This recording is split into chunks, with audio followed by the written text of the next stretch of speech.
పిత పుత్ర పవిత్రాత్మ నామమున మన ప్రభు అయిన యేసుక్రీస్తు కృప, సర్వేశ్వరుని ప్రేమ, పవిత్రాత్మ సహవాసము మీ అందరితో ఉండునుగాక. క్రీస్తు ప్రభునందు ప్రియమైన సహోదరి సహోదరులారా, ఈరోజు మనం తపస్కాలపు 1వ ఆదివారాన్ని కొనియాడుతూ ఉన్నాం.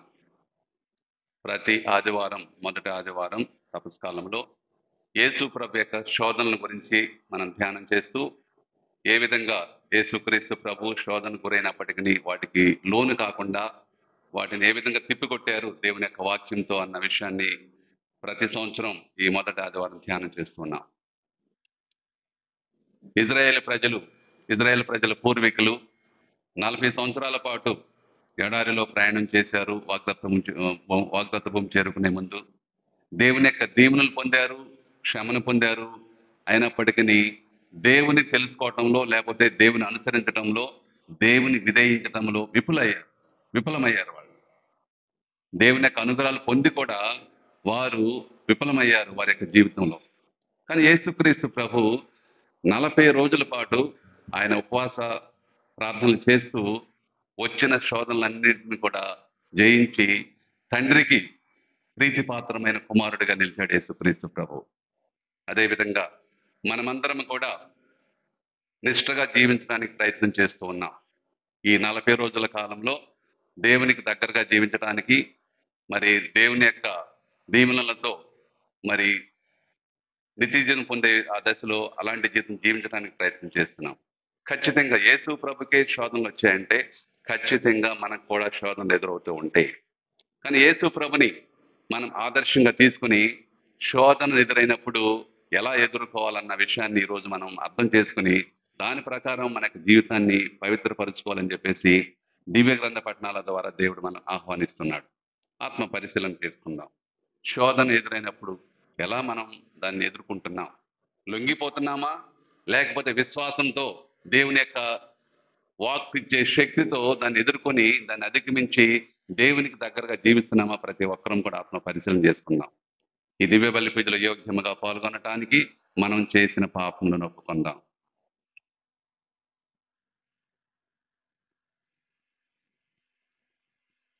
సర్వశక్తి గల సర్వేశ్వరుని చెంతను సహోదరి సహోదరులారా, మీ చెంతను నా పాపములను ఒప్పుకొనుచున్నాను. ఏలైనా తలంపు చేతను, వాక్కు చేతను, క్రియల చేతను, అశ్రద్ధ చేతను బహు పాపము చేసి తిని, ఇది నా తప్పు, ఇది నా తప్పు, ఇది నా గొప్ప తప్పు. అందుచేత నిత్య కన్యక అయిన పరిశుద్ధ మరియమ్మను, సకల దూతలను, పునీతులను, సహోదరి సహోదరులారా, మేమును నా కొరకు మన ప్రభు అయిన సర్వేశ్వరుని ప్రార్థింపవలనని ప్రమాదుకుంటున్నాము. సర్వశక్తి గల సర్వేశ్వరుడు మనకు దయచూపి మన పాపములను మన్నించి మనల్ని నిత్య జీవితంలోకి చేర్చుదురుగాక. ఆమేన్. ప్రభువా దయచూపుము, ప్రభువా దయచూపుము, క్రీస్తువా దయచూపుము, క్రీస్తువా దయచూపుము, ప్రభువా దయచూపుము. ప్రభువా దయచూపుము. ప్రార్థించుదం. సర్వశక్తి గల ఓ సర్వేశ్వర, అనుగ్రహ కాలమైన ఈ తపకాలపు పవిత్ర నియమములను శ్రద్ధతో పాటించుచు గుప్తమయ్యున్న దైవ సంపద విలువను మరింత గ్రహింపగలుగుదుముగాక. విశ్వసనీయమైన ప్రవర్తన కలిగి జీవించుచు తపకాల ప్రతిఫలములను సమృద్ధిగా పొందుదుముగాక. నీతోనూ పవిత్రాత్మతోనూ కలిసి యుగ యుగముల జీవించు పాలించు మా ప్రభువును నీ కుమారుడైన యేసుక్రీస్తు ద్వారా ఈ మనవి చేయుచున్నాము. ఆమేన్. ఎన్నికైన ప్రజల విశ్వాస సూత్రములు. మొదటి పఠనము ద్వితీయోపదేశ కాండము 26వ అధ్యాయము 4వ వచనము నుండి 10వ వచనము వరకు. మోషే ఇశ్రాయేలు ప్రజలతో ఇట్లు పలికెను. అంతటా యాజకుడు నీ గంపను తీసుకుని ప్రభువు పీఠము ముందుంచుము. అప్పుడు నీవు ప్రభువు సమక్షమున ఇట్లు ఉచ్చరింపవలెను. మా వంశకర్త దేశ సంచారియగు అరామీయుడు. అతడు చిన్న కుటుంబముతో ఐగుప్తుకు వెళ్ళి అచ్చట పరదేశిగా బ్రతికెను. కానీ ఆ కుటుంబము శక్తివంతమైన మహాజాతిగా వృద్ధి చెందారు. ఐగుప్తీయులు మాకు కీడు తలపెట్టి మమ్ము బాధించిరి. మా చేత వెట్టి చాకిరి చేయించుకొనిరి. మేము మా పితరుల దేవుడైన ప్రభువుకు మొరపెట్టగా ఆయన మా గోడు వినెను. ఆయన మా కష్టములను, చాకిరీని, బానిసత్వమును కన్నులారా చూచెను. ఆ ప్రభువు మహాబల సామర్థ్యములతో, భయంకర కార్యములతో, అద్భుతములతో, మహిమలతో మమ్ము ఐగుప్తు నుండి తోడ్కొని వచ్చెను.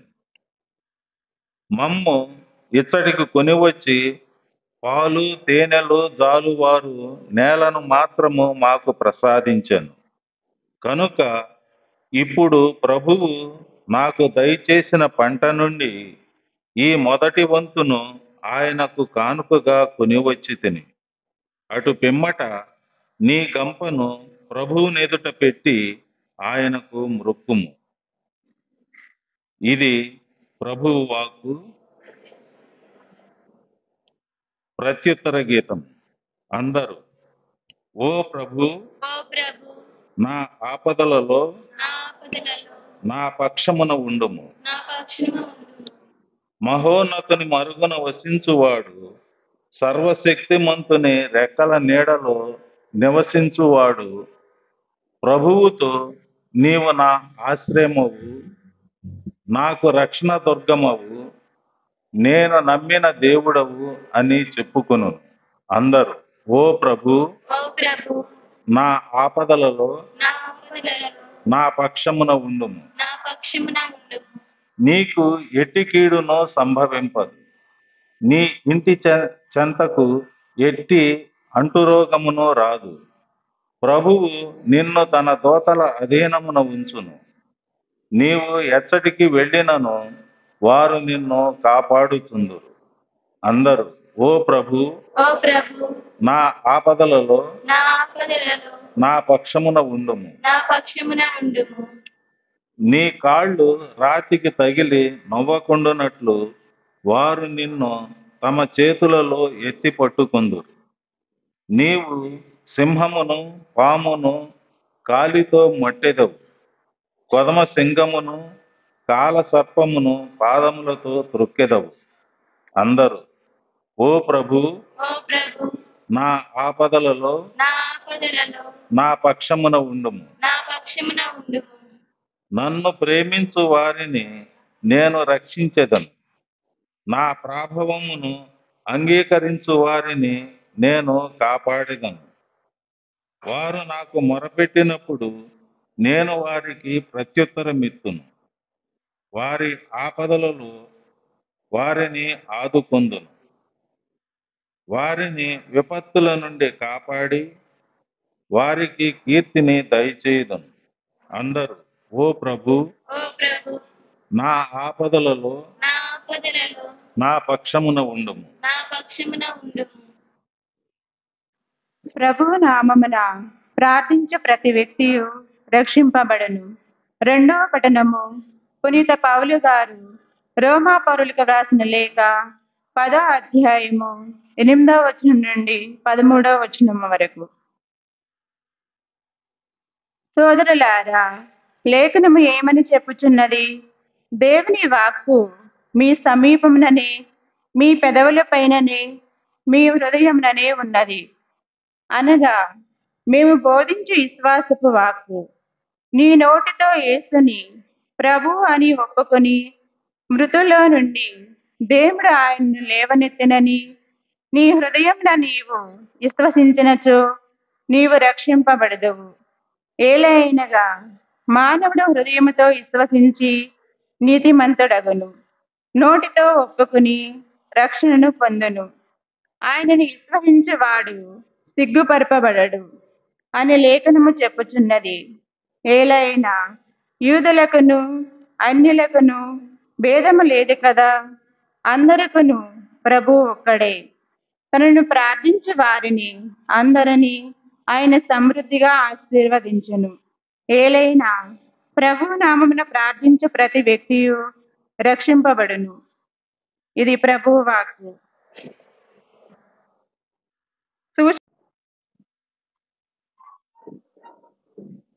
మానవుడు కేవలము రొట్టె వలననే జీవింపడు, కానీ దేవుని నోటి నుండి వచ్చు ప్రతి మాట వలన జీవించును.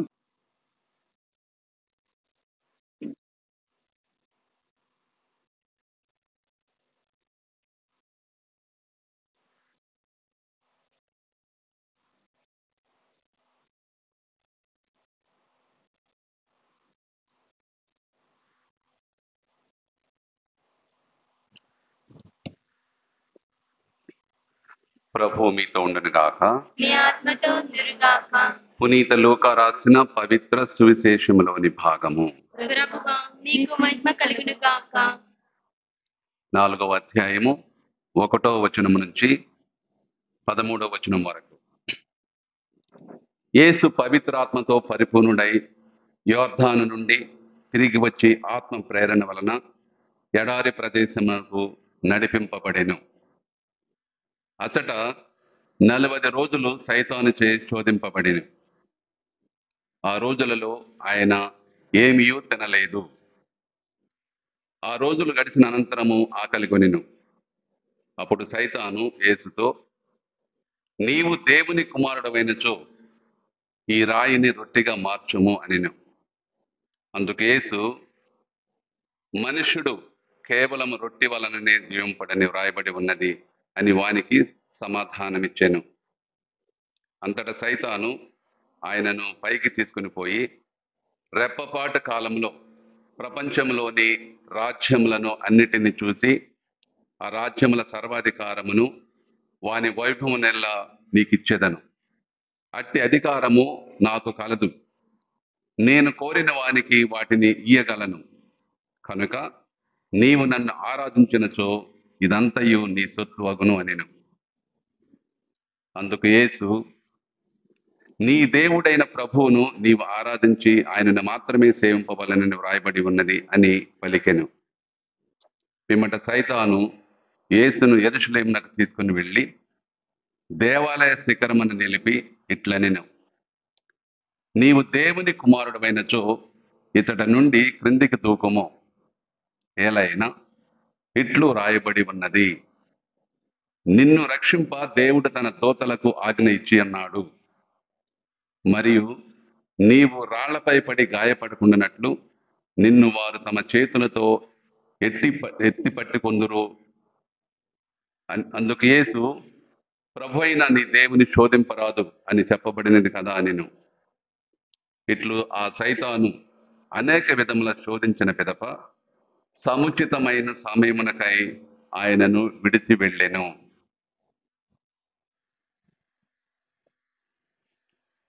ఇది క్రీస్తు సువిశేషము. క్రీస్తువా, మీకు స్తుతి కలుగును గాక.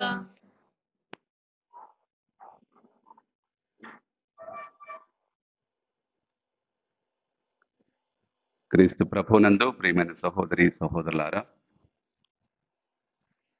సాక్షాత్తు యేసుక్రీస్తు ప్రభు దైవ కుమారుడు, కానీ మానవుడిగా ఈ ఈ లోకంలో జన్మించి పరిపూర్ణ మానవుడిగానే జీవించాడు. అందువలన మనకులాగానే అన్ని కూడా ఎదుర్కొన్నాడు, శోధనలను కూడా.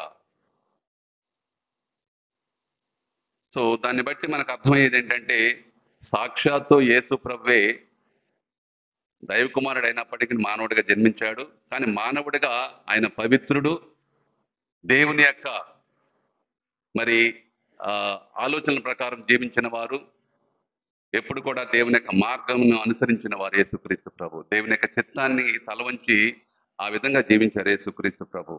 అలాంటి యేసుక్రీస్తు ప్రభు శోధనకు గురైనప్పుడు ఏ విధంగా వాటిని ఎదుర్కొన్నారు, ఆ అంశాన్ని ఈరోజు ధ్యానం చేస్తూ, మరి మనం కూడా శోధనకు గురవుతాం, ఎలా మనం దాన్ని ఎదుర్కోవాలన్న విషయాన్ని ప్రభు జీవితం ద్వారా తల్లి శ్రీ సభ మనకి స్పష్టంగా తెలియజేస్తుంది. అందరం కూడా ఒక విషయం గుర్తుపెట్టుకుందాం, అందరికీ శోధనలు వస్తాయి. మరి ముఖ్యంగా నిష్ఠగా పవిత్రంగా జీవించాలి అని ఆలోచించే ప్రతి వారికి కూడా ఎక్కువగా శోధనలు వస్తూ ఉంటాయి. అలాంటి సందర్భంలో ఒక వాక్యాన్ని నేను మీకు ముందు చెప్తూ ఉన్నాను. యాకోబు రాసిన లేఖ 1వ అధ్యాయం 10వ వచనంలో. చూడండి, అవసరం లేదు, వినండి నేను చెప్పేది. శోధనకు గురైనా సరే విశ్వాసము కోల్పోని వ్యక్తి ధన్యుడు. ఈ వాక్యం గుర్తుపెట్టుకోండి ఎప్పుడు కూడా. శోధనకు గురైనా సరే విశ్వాసము కోల్పోని వ్యక్తి ధన్యుడు. ఈ వాక్యం గుర్తుపెట్టుకుంటే ఖచ్చితంగా మనం విశ్వాసం కోల్పోకోకుండా ముందుకు సాగిపోతాం. శోధనలు వస్తాయి, శోధన నుంచి ఎవరం కూడా మనం దాని నుంచి బయటపడే అవకాశం లేదు. కానీ శోధన వచ్చినప్పుడు ఏ విధంగా దాన్ని అధిగమించి వాటిని జయించి ముందుకు సాగిపోవాలో యేసుక్రీస్తు ప్రభు స్వయంగా తన యొక్క జీవితం ద్వారా మనకు నేర్పుతూ ఉన్నారు. సో ఈరోజు మనం ఇక పట్టణాల సారాంశాన్ని గమనించినట్లయితే, మొదటి పాఠం ద్వితీయోపదేశ కాండం నుంచి మనం చదువుకున్నాం. మొదటి పాఠం ముఖ్యంగా ద్వితీయోపదేశ కాండం పవిత్రాత్మ ప్రేరణతో మోషే దాన్ని వ్రాయటం జరిగింది. మామూలుగా 5 గ్రంథాలు కూడా, మొట్టమొదటి 5 గ్రంథాలు కూడా మోషేకి ఆపాదిస్తారు. కానీ ఇది ముఖ్యంగా ద్వితీయోపదేశ కాండం, ఇది మోషే పవిత్రాత్మ ప్రేరణ చేత దీన్ని రాయటం జరిగింది. తన మరణానికి ముందు ఇజ్రాయేల్ ప్రజలకు మోషే చేసిన అంతిమ ఉపదేశాలను ఇందులో ద్వితీయోపదేశ కాండంలో తాను మరణించే ముందు మరి ఎలాంటి ఉపదేశాలు ఇజ్రాయేల్ ప్రజలకు చేశాడన్న విషయాలను ఈ యొక్క గ్రంథంలో ఆయన పొందుపరచడం జరిగింది. అప్పటికి ఇంకా వారు వాగ్దత్త భూమిపై కాలు మోపలేదు, ఎందుకంటే మోషే కూడా వాగ్దత్త భూమిలో అడుగు పెట్టలేదు. కానీ దేవుడు చూపించాడు.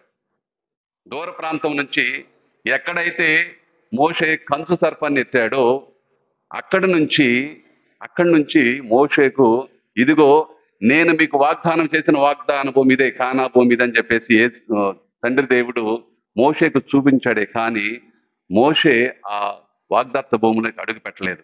ఆ ప్రాంతంలోనే చనిపోయాడు ఆయన, ఆ కొండ ప్రాంతంలోనే చనిపోయాడు ఆయన.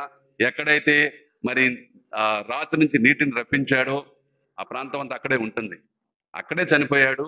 ఇప్పటికి కూడా ఆయన సమాధి ఎక్కడుందో కూడా ఎవరికి తెలియదు. కానీ అదే ప్రాంతంలో ఇంకా ఒక దేవాలయం నిర్మించబడుతుంది. ఇంకా పూర్తి కాల, దాదాపు 50 సంవత్సరాల పైన, 100 సంవత్సరాల నుంచి చెప్తారు. ఇంకా అంటే మోషే మౌంటైన్ అంటారు, అది మౌంట్ నేబో. అక్కడ ఇంకా దేవాలయం నిర్మించబడుతుంది ఇంకా, కానీ ఇంకా పూర్తి కాలేదు. సో అక్కడి నుంచి దేవుడు వాగ్దత్త భూమిని చూపించాడే, కానీ ఆ వాగ్దత్త భూమిలో మోషే అడుగు పెట్టలేదు.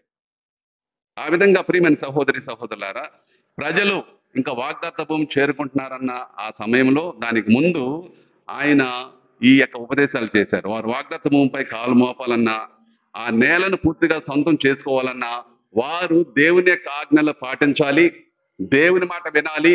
అప్పుడే ఈ వాగ్దత్త భూమి మీకు సొంతం అవుతుందని చెప్పేసి మోషే ఇజ్రాయేల్ ప్రజలకు ఉపదేశం చేశాడు.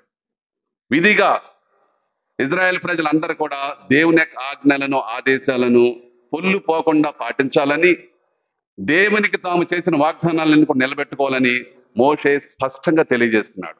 ఇంకా తర్వాత ఆయన ఏం చెబుతున్నాడంటే, ఈనాటి మొదటి పట్ల మోషే ధర్మశాస్త్ర ప్రకారం ఇజ్రాయేలీలు తమ పొలమున పండిన పంటలో మొదటి పాలును ప్రభువైన దేవునికి సమర్పించే విధానాన్ని కూడా వివరిస్తున్నాడు. నీవు మొదటి పాలు తీసుకొచ్చి దేవునికి సమర్పించే ముందు నీవు ఇజ్రాయెల్ ప్రజలందరూ కూడా విశ్వాస ప్రమాణం చేయాలని చెప్పి తెలియజేస్తున్నాడు. మనం కథోలిక్ బిడ్డలుగా విశ్వాస ప్రమాణం చేస్తాం. ప్రతి ఆదివారం పూజలు చేస్తాం. పెద్ద పెద్ద సోలమన్ ఇచ్చేటప్పుడు విశ్వాస ప్రమాణం చేస్తాం. తర్వాత జపమాలు చెప్పేటప్పుడు విశ్వాస ప్రమాణం చేస్తాం. అదేవిధంగా పెద్దవాళ్ళైతే చిన్నపిల్లలకు జ్ఞానస్నానం ఇచ్చినప్పుడు తల్లిదండ్రులు విశ్వాస ప్రమాణం చేస్తారు. కానీ పెద్దవాళ్ళకు జ్ఞానస్నానం ఇచ్చేటప్పుడు విశ్వాస ప్రమాణం నేర్చుకోకుండా ఎవరు కూడా మేము జ్ఞానస్నానం ఇవ్వం. ఎందుకంటే అది కథోలిక విశ్వాసానికి పునాది. అదేవిధంగా మేము గురువు అయ్యే ముందు మొట్టమొదటి ఆర్డర్ ఏంటి? డేకన్ పట్టా పొందే ముందు, గురు పట్టా పొందే ముందు మళ్ళీ మేము బైబిల్ మీద చేయి వేసి విశ్వాస ప్రమాణం చేస్తాం. అదేవిధంగా ఒక పీఠాధిపతి ఎన్నిక చేయబడిన తర్వాత, పీఠాధిపతి ఎన్నిక చేయ ముందు, అభిషేకం పొందే ముందు దేవుని సన్నిధికి దీవసప్రసాదం ముందుకు తీసుకొస్తాం. బైబిల్ మీద మోకరించి బైబిల్ మీద ప్రమాణం చేపించి విశ్వాస ప్రమాణం చేపిస్తాం. సో ఇక్కడ మోషే కూడా అదే చెబుతున్నాడు, మీరు విశ్వాస ప్రమాణం చేయాలి. దేవుడు చేసిన మేలులన్నీ తలంచి దేవునికి కృతజ్ఞతగా, తర్వాత దేవుడు ఎలాంటి మేలులు చేశాడు అన్నిటి కూడా మీరు వ్యక్తం చేయాలంటున్నాడు, మీరు ప్రకటించాలంటున్నాడు. మీరు కేవలం తీసుకొచ్చి మీరు అర్పణ అర్పించే సరిపోదు, కానీ విశ్వాస ప్రమాణం చేయాలి. ఏంటి ఆ విశ్వాస ప్రకటన? ముఖ్యంగా ఇజ్రాయేలీలు వంశకర్త యాకోబుతో మొదలైన వారు వాగ్దత్త భూమిపై కాలు మోపే దశలో ముగిసే ఈ విశ్వాస ప్రకటన. ముఖ్యంగా ఇజ్రాయేలు వంశకర్త ఎవరంటే యాకోబు జీవిత కాలం నుంచి తర్వాత ఇప్పుడు మీరు వాగ్దత్త భూములకి అడుగుపెట్టే ఇప్పటి వరకు కూడా దేవుడు చేసిన మేలులన్నీ కూడా కృతజ్ఞత భావంతో మీరు ప్రకటన చేయాలంటున్నాడు. ఆ విధంగా ప్రకటన చేసిన తర్వాతే మీరు అర్పించండి అంటున్నాడు. తమ విశ్వాసాన్ని ప్రకటించే ప్రతి ఇజ్రాయేలీయుడు అంతరంగంలో ప్రభు పట్ల ఎనలేని కృతజ్ఞత భావాన్ని నింపుతుంది. ఎందుకు ఈ విధంగా చేయమంటున్నాడు? దేవుడు విశ్వసనీయుడు, ఆడిన మాట తప్పని వాడు కాదు. కానీ మీరు ఇజ్రాయేల్ ప్రజలుగా ఎన్నో వలన మరొకసారి అన్ని కూడా దేవుడు చేసిన మేలులు తలంచి, దేవుడు చేసిన కనకారాలన్నీ కూడా మీరు ప్రకటనగా రూపంలో ఇక్కడ విశ్వాస ప్రమాణ రూపం చేయాలని చెప్పేసి మరి మోషే ఈ మొదటి పాఠంలో మనకి తెలియజేస్తున్నారు. అంతేకాకుండా ఇలా విశ్వాస ప్రకటన చేస్తూ తమ ఫలసాయాన్ని దేవునికి అర్పించడం ద్వారా ఇజ్రాయేలీలు మరొక సత్యాన్ని కూడా గుర్తు చేసుకుంటారు. అదేమిటంటే వాగ్దత్త భూమి సాక్షాత్తు దేవుడిచ్చినది, మీకు ఎలాంటి హక్కు లేదు. దేవుడు తన కృపతో, ప్రేమతో, మీ మీద మమకారంతో ఈ యొక్క వాగ్దానం పూర్తి ఇస్తున్నాడే తప్ప దాన్ని మీరు కొనుక్కోవటమో లేదా సొంతం చేసుకోవటమో, ఇది నాదని చెప్పుకోవటానికి మీకు వీలు లేదని ఆ విధంగా చెప్పడానికే మోషే ఆ విధంగా విశ్వాస ప్రకటన దేవుని యందు ప్రకటించాలని చెప్పినాడు. దేవునితో తాము చేసుకున్న ఒప్పందానికి కట్టుబడి జీవించాలి. ఏ మేరకు వారు దేవునికి విధేయులుగా జీవిస్తూ ఉంటారో ఆ మేరకే వారి యొక్క వాగ్దత్త భూమి యొక్క ఫలసాయాన్ని పొందుతారంటున్నారు. మీరు ఎంత దేవుని కృతజ్ఞత ఉంటారో అంతే రీతిలో మీరు ఫలసాయాన్ని పొందుతారు. మీరు పరిపూర్ణంగా దేవుని యందు విశ్వాసం ఉంచితే ఖచ్చితంగా ఆ ఫలసాయాన్ని పరిపూర్ణంగా పొందుతారు. లేకపోతే మీరు ఎలా ప్రకటిస్తారో దాన్ని బట్టి అని చెప్పేసి మోషే ప్రవక్త తెలియజేయడం జరుగుతుంది. ఈ ప్రకటన ఇజ్రాయేల్ ప్రభువైన దేవుని పట్ల గల విశ్వాసాన్ని బలపరచాలి. దేవునితో వారికి వ్యక్తిగత అనుబంధం ఏర్పడాలి.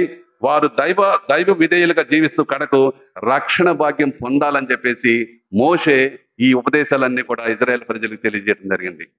ప్రియమైన సహోదరి సహోదరులారా, మనము విశ్వాస ప్రమాణం చేసేటప్పుడు కూడా ఎలాంటి భావమే, దేవుని యందు నిండి విశ్వాసం ఉంచుతున్నాం, పరిపూర్ణ విశ్వాసం ఉంచుతున్నాం, సైతాను శక్తులు దూరంగా ఉంటామని చెబుతున్నాం. ఇవన్నీ కూడా విశ్వాస ప్రకటనలో భాగాలే. ప్రియమైన సహోదరి సహోదరులారా, ఆత్మ పరిశీలన చేసుకుందాం. ఇక్కడ మోషే ఇజ్రాయేల్ ప్రజలకి స్పష్టంగా తెలియజేస్తున్నాడు, మీరు దేవుని యొక్క ఆజ్ఞలు విధేయించాలి, దేవుని యొక్క ఆజ్ఞలు కట్టుబడి జీవించాలి, దేవుని ప్రేమించాలి. ఈ విధంగా మీరు నిత్య జీవితం పొందటానికి అర్హులవుతారని చెప్పేసి మరి ఆనాడు ఇజ్రాయేల్ ప్రజలకు తెలియజేశాడు. ఈనాడు యొక్క వాక్యాలు వింటున్న మనందరికీ కూడా దేవుడు తెలియజేస్తున్నాడు. ప్రియమైన సహోదరి సహోదరులారా, ఆత్మ పరిశీలన చేసుకుందాం. మనం దేవుని సన్నిధికి వచ్చినప్పుడు ఇది ఒక వాగ్దాత్తము. దేవుని సన్నిధికి వచ్చినప్పుడు మనమందరం కూడా దేవుడు చేసిన మేలులన్నింటినీ కూడా మనం దేవునికి తెలియజేయాలి. చాలాసార్లు మనం దేవుడు చేసిన మేలులకి దానికి బదులుగా మన విన్నపాలను ఏకరువు పెడుతూ ఉంటాం. చేసుకోవచ్చు తప్పకుండా, ప్రభు అడుగుడి మీకు ఇవ్వబడుతుందని ప్రభు చెప్పారు. కానీ దానికంటే ముందు మనము దేవుని యందు నిండి విశ్వాసాన్ని ప్రకటించాలి, ఆయన యొక్క ఆజ్ఞలను పాటించాలి, ఆయనను ప్రేమించాలి. ఆ విధంగా పవిత్రమైన కార్యాలు చేస్తూ, ఇదిగో ప్రభు మీరు నన్ను దీవించారు, అందుకు బదులుగా ఇదిగో నేను ఈ విధంగా జీవిస్తున్నాను చెప్పేసి దేవుని ముందు మనం ప్రమాణం చేసి చెప్పాలి. ప్రియమైన సహోదరి సహోదరు, ఆ విధంగా జరిగినప్పుడు మీరు దేవునితో సహవాసం చేసిన వాళ్ళు అవుతారు, దేవునితో కలిసి నడిచిన వాళ్ళు అవుతారు, దేవుని యొక్క అనుగ్రహాలకు పాత్రులై ఇదిగో ఏ వచ్చినా ఎలాంటి శోధనలు వచ్చినా ఎదుర్కొని ముందుకు సాగిపోతారని చెప్పేసి ఈ యొక్క మొదటి పాఠం మనకు తెలియజేస్తుంది. అంటే ఒక మాటలో చెప్పాలంటే, భక్తి జీవనం గడపడానికి ఆయన అందజేస్తున్న ఆధ్యాత్మిక సహాయానికి మన పట్ల ఆయన చూపుతున్న అపారమైన ప్రేమకు, కారుణ్యానికి సదా కృతజ్ఞతమై ఉండాలని చెప్పేసి దేవుని వాక్యం తెలియజేస్తుంది. తండ్రికి తగిన సంతానంగా విశ్వాసపాత్రులుగా జీవించాలని చెప్పేసి ఈ యొక్క మొదటి పాఠం మనకు తెలియజేస్తుంది. గుర్తుపెట్టుకోండి, తండ్రికి తగిన సంతానంగా విశ్వాసపాత్రులుగా మనం జీవించాలని చెప్పేసి ఈ మొదటి పాఠం ద్వారా దేవుడు మనల్ని ఆహ్వానిస్తున్నాడు. ఆత్మ పరిశీలన చేసుకుందాం. మనం ఎన్నెన్నో మేలులు పొందాం. మన జీవితాన్ని బట్టి మనకు ఎంత వయసు ఉందో అన్ని సంవత్సరాలు మనం ఒకసారి గుర్తుపెట్టుకున్నట్లయితే ఎన్ని సంవత్సరాలుగా దేవుడు మనం దీవిస్తూ ఉన్నాడు, కాపాడుతూ ఉన్నాడు. అన్ని విషయాల్లో ఆధ్యాత్మికంగా లేకపోతే మన భౌతిక జీవితంలో ఎన్నెన్నో అనుగ్రహాలు ఇస్తున్నాడు. అవన్నీ కూడా గుర్తుపెట్టుకుని మనం దేవుని యొక్క సన్నిధికి వచ్చి అవన్నీ కూడా ప్రకటించాలని చెప్పేసి మరి మోషే ప్రవక్త ఈనాటి వాక్యం ద్వారా మనం ఆహ్వానిస్తున్నాడు. మరి మనం ఎలా జీవిస్తున్నాం? దేవుని సన్నిధికి వచ్చినప్పుడు దేవుడు చేసిన మేలులను తలంచి దేవునికి కృతజ్ఞతలు స్తోత్రాలు చెల్లిస్తూ మరోసారి మన యొక్క జీవితాన్ని దేవునికి అర్పణం చేసుకుంటున్నామా? ఆత్మ పరిశీలన చేసుకోమని యొక్క తపస్కాలం ప్రభుతున్నారు. ఎందుకంటే మోషే గొప్పవాడే, ఆయన ఒక నాయకుడు, గొప్ప నాయకుడు. కానీ ఆయన అవకాశం పొందల. చాలా మంది ఏం చెబుతారంటే 2 సార్లు కొట్టాడు కాబట్టి నేనైతే నమ్మనది.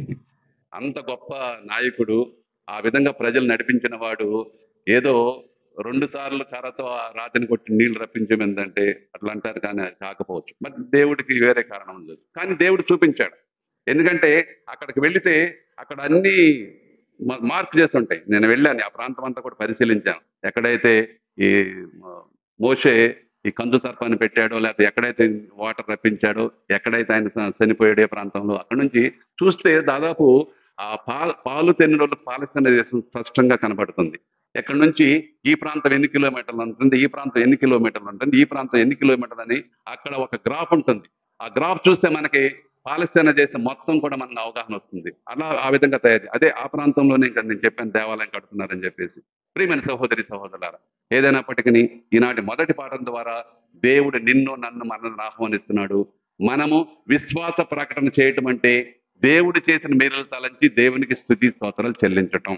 ఆ విధంగా చేయడానికి అందరం కూడా ప్రయత్నం చేద్దాం ఈ యొక్క తపస్కాలము.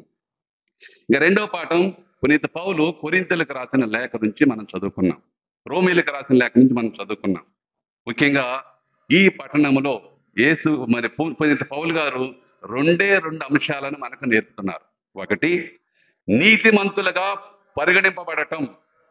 మొట్టమొదట నీతిమంతులుగా పరిగణింపబడటం, రెండోది రక్షణ పొందటం. అయితే నీతిమంతులుగా పరిగణింపబడటం అంటే ఎవరికి వాళ్లే చెప్పుకోవటం కాదు.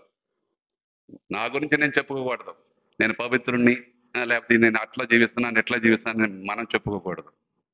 ఎవరంటే సాక్షాత్తు దేవుడే మనల్ని ఆ విధంగా పరిగణించాలి. సాక్షాత్తు దేవుడే యు ఆర్ జస్టిఫైడ్, నా సమక్షంలో నువ్వు నీతిమంతుడిగా వెలుగొందుతావని చెప్పి ఎవరు చెప్పాలి? దేవుడు చెప్పాలి. ఎవరికి వాళ్ళు అనుకుంటే అది సరిపోదు. అదే విషయాన్ని పౌలు గారు స్పష్టంగా తెలియజేస్తున్నారు. ఆ విధంగా ఎవరైతే నీతిమంతులుగా పరిగణింపబడతారో అలాంటి వారు రక్షణ పొందుతారు అని చెప్పేసి పౌలు గారు ఈ రెండో పాఠంలో మనకి తెలియజేస్తున్నారు. ఒక వ్యక్తిని నీతిమంతుడు లేదా నీతిమంతురాలని పరిగణించడం అంటే సాక్షాత్తు తండ్రి భగవానుడు చేసే పనిది. నేను చెప్పానే, దేవుడు మాత్రమే చేసే పని. ఎవరో సర్టిఫికెట్ ఇవ్వకూడదు, ఓ సాములవారు ఇవ్వకూడదు, లేకపోతే ఇంకో ఎవరు పెద్దవాడు, అట్లా కాదు. సాక్షాత్తు దేవుడే ఎవరు ఒక వ్యక్తితో ఈ విషయం చెప్పాలి, అయితే దేవుడే ధృవీకరించాలని చెప్పేసి పౌలు గారు తెలియజేస్తున్నారు.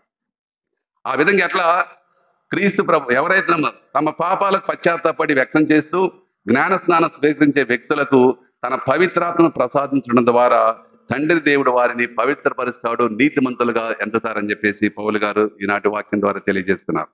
ఇలా నీతిమంతుడుగా లేక నీతిమంతులుగా పరిగణింపడానికి అలా క్రైస్తవులకు వ్యక్తిగతంగా ఎలాంటి యోగ్యత ఉండవు. కానీ యేసు ప్రభు తమ పట్ల తమకున్న ప్రేమ, యేసు ప్రభు పట్ల తమకున్న విధేయత, యేసు ప్రభు పట్ల తమకున్న నమ్మకం ఒక వ్యక్తిని నీతిమంతుడుగా లేక నీతిమంతులుగా చేస్తుందని చెప్పి కూడా పునీత పౌలు గారు తెలియజేస్తున్నారు. అంటే ప్రియమైన సహోదరి సహోదరులారా, ఈనాటి 2వ పట్టణంలో పౌలు గారు రోమ్ నగరంలోని క్రైస్తవులకు ఇదే సత్యాన్ని బోధిస్తున్నారు. ఎందుకంటే వాళ్ళు చాలా అపోహలతో ఉన్నారు. చాలా అపోహలతో ఉండి మేము అది చేస్తే ఇది చేస్తే గొప్పవాళ్ళము, లేకపోతే నీతిమంతులుగా పరిగణింపడతాం, లేకపోతే దేవుడు మమ్మల్ని రైచియస్గా గుర్తిస్తాడని చెప్పేసి ఇలాంటి భావనతో జీవిస్తున్న వారికి ఇది దేవుని యొక్క కృప లేకపోతే దేవుని యొక్క పని తప్ప ఎవరికి వాళ్ళే మీరేదో మంచి జీవితం జీవిస్తున్నారనో లేదా యోగ్యత ఉందని, యోగ్యత ఎవరికి లేదు. నేను గురువుగా ఉన్నానంటే నాకు యోగ్యతను బట్టి కాదు, దేవుడు నన్ను కరుణించి నా మీద దయ చూపి నాకు ఇచ్చిన భిక్ష. మీరు కథోలిక జీవితం జీవిస్తున్నారంటే దేవుడు మీకు ప్రసాదించిన భిక్ష. అంతేగాని నేను ఇలా జీవిస్తున్నా అలా జీవిస్తున్నాను, ఇంత మంచిగా జీవిస్తున్నాను, ఇలా మంచి కార్యాలు చేస్తున్నాను, నాకు యోగ్యత ఉంది, యోగ్యతతో ఎవరు కూడా ఏమీ ఛేదించలేదు. ఉదాహరణకి పరిసేయుడు సుంకరి ఎవరు నీతిమంతులుగా తిరిగి వెళ్ళారు ఇంటికి? ఎవరు నీతిమంతులు తిరిగి వెళ్ళారు?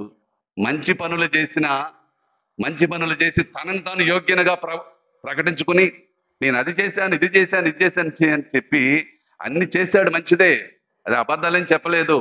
కానీ అతడు నీతిమంతుడుగా తిరిగి వెళ్ళలేదు. దేవుని ముందు తన పాపాలను ఒప్పుకుని దేవుని యొక్క గొప్పతనాన్ని, పవిత్రతను గుర్తించి తన యొక్క పాప స్థితిని గుర్తించి రొమ్ము బాదుకుంటూ దేవా నేను పాపిని, నా మీద దయచూపని చెప్పిన సుంకరి నీతిమంతుడిగా తిరిగి వెళ్ళాడు. గుర్తుపెట్టుకోండి. సో యోగ్యత మనం ఏదో అది చేసాం లేకపోతే అది గుడికి అది చేస్తామని చెప్పేసి ఎవరు కూడా మనల్ని మనం నీతిమంతులుగా ప్రకటించుకోవడానికి అర్హత లేదు, యోగ్యత లేదు.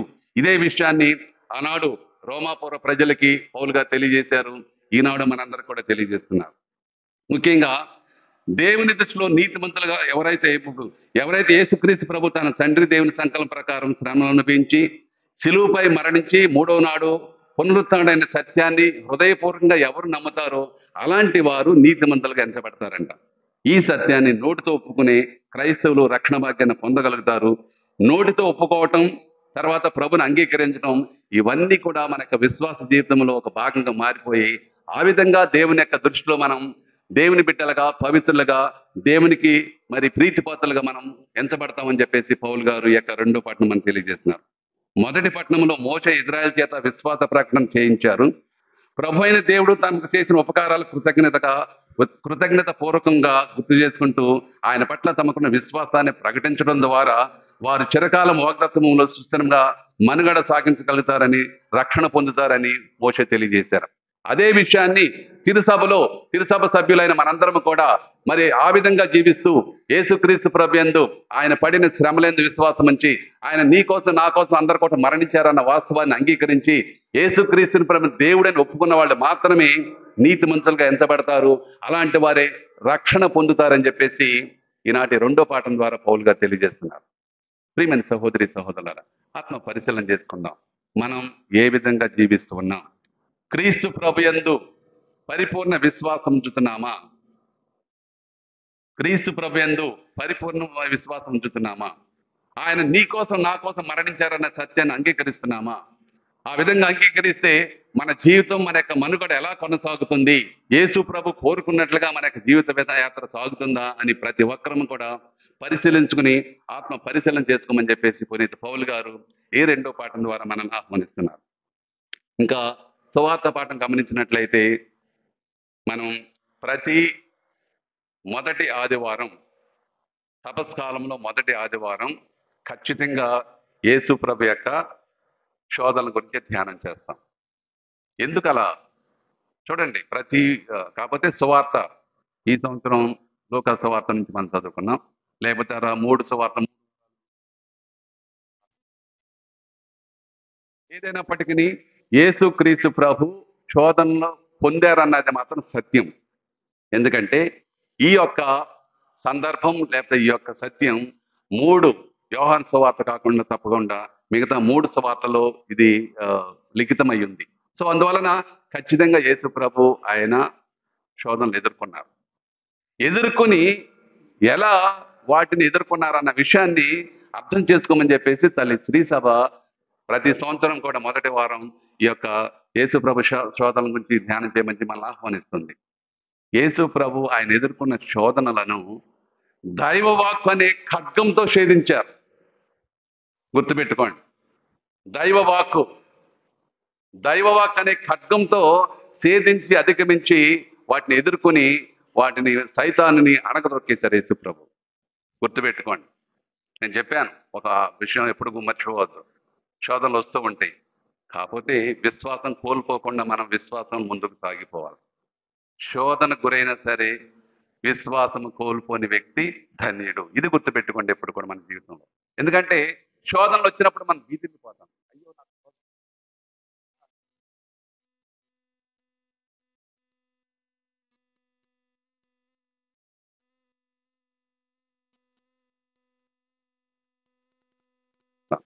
కానీ ప్రియమైన సహోదరి సహోదరులారా గుర్తుపెట్టుకోండి, శోధనలు రావటం తప్పు కాదు, పాపం కాదు.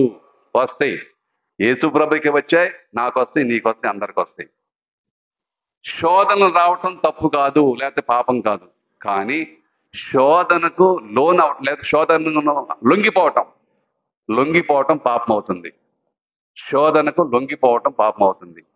ఉదాహరణకి సైతాన్ని నిన్ను ఏదైనా శోధించారనుకో, మనం ముందు ప్రయత్నం చేస్తాం, ప్రార్థన చేస్తాం, ప్రయత్నం చేస్తాం, చివరికి లొంగిపోతాం. అందరు చేస్తున్నారులే. సైతాన్ని ఎట్ట మభ్య పెడుతుందంటే అదేదో గొప్ప పెద్ద తప్పుగానో పాపంగానో చూపించదు. ఉదాహరణకి యేసు ప్రభు శోధనలు మనం తీసుకుంటే మొదటి శోధన మనం గమనించినట్లయితే మొదటి శోధన ఏంటి? యేసు ప్రభు పొందిన మొదటి శోధన, రాయిని రొట్టిగా మార్చుకో.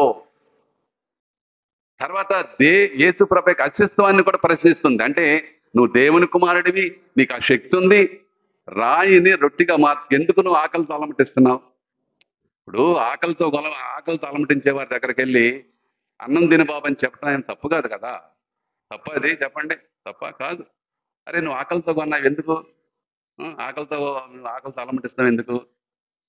ఏదన్నా తిను, ఎందుకు నేను తెచ్చాను తిను, అదేం తప్పు కాదు. కానీ చూడండి సైతాన్ ఎలా చేసిందో. ఈ 3 శోధనలు సారూప్య సువార్తల్లో, అంటే 3 సారూప్య అంటే సినాప్టిక్ గాస్పెల్స్ అంటాం. ఈ 3 శోధనలు యేసు ప్రభు యొక్క తమ జీవితం ఎదుర్కొన్న అనేక శోధనలకు ప్రతినిధులు లాంటివి.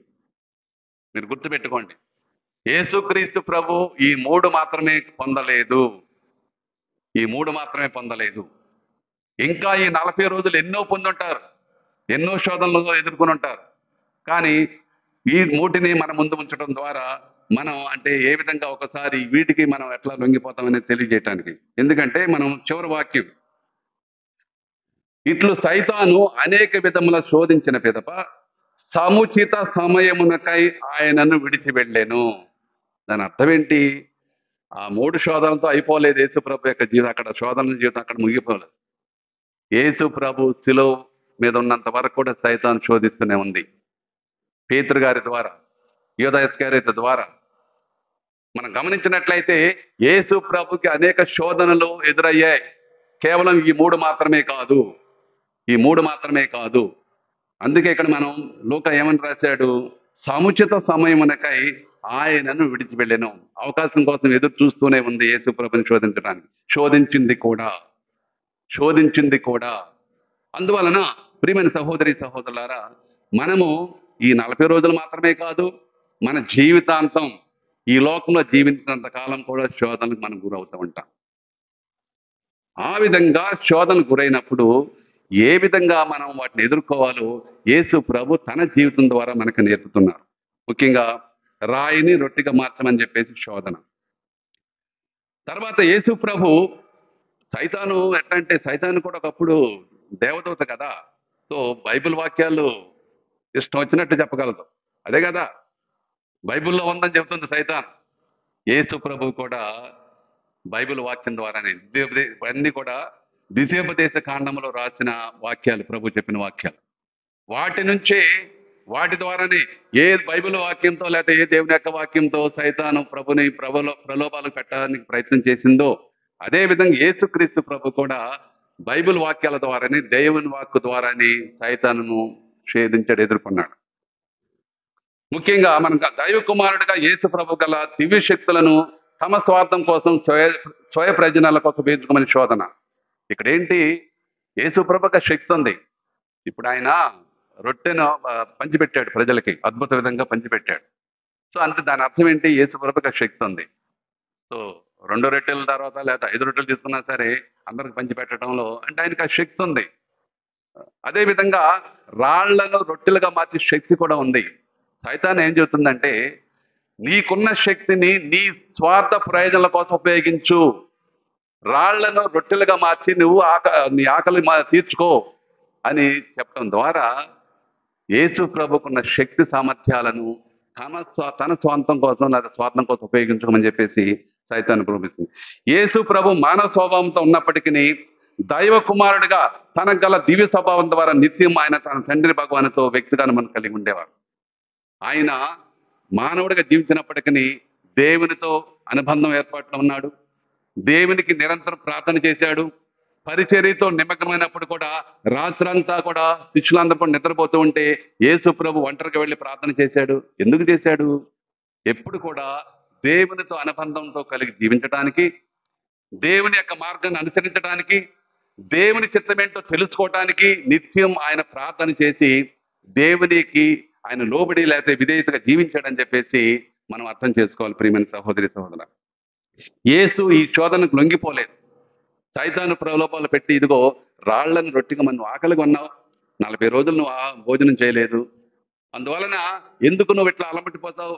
ఇక్కడ యేసు ప్రభు 40 రోజుల తర్వాత ఆకలిగా ఉన్నారని కూడా మనం వాక్యంలో చదువుకున్నాం. సో ఈ సందర్భాన్ని సైతాను ఉపయోగించుకోదలిసింది.